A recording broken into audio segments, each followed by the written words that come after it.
Imagine करो government ने एक इम्पोर्टेंट लॉ पास किया है। आपको उस लॉ के बारे में एग्जैक्ट इन्फॉर्मेशन चाहिए, लेकिन प्रॉब्लम ये है कि लॉ तो अवेलेबल है पर उसे ढूंढना और समझना ही डिफ़िकल्ट है।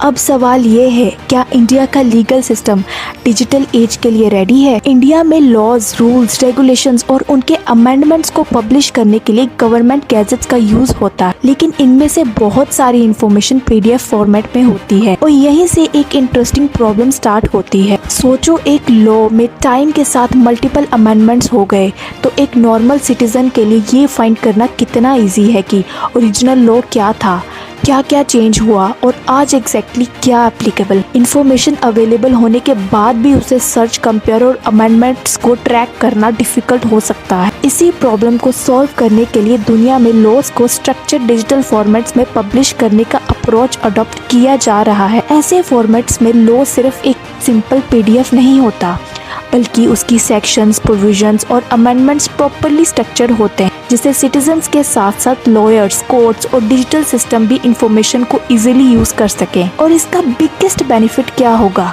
लॉ सिर्फ एग्जिस्ट नहीं करेगा, बल्कि लोगों के लिए एक्चुअली एक्सेसिबल भी होगा। लेकिन यहाँ एक बड़ा सवाल खड़ा होता है, अगर डेमोक्रेसी में लॉ सिटीजन्स के लिए बनाए जाते हैं तो क्या सिर्फ लॉ बनाना और पब्लिश कर देना इनफ है, या फिर गवर्नमेंट की रिस्पॉन्सिबिलिटी ये भी होनी चाहिए कि हर सिटीजन कुछ सेकंड्स में लॉ को सर्च, समझ और वेरीफाई कर सके? आप क्या सोचते हो?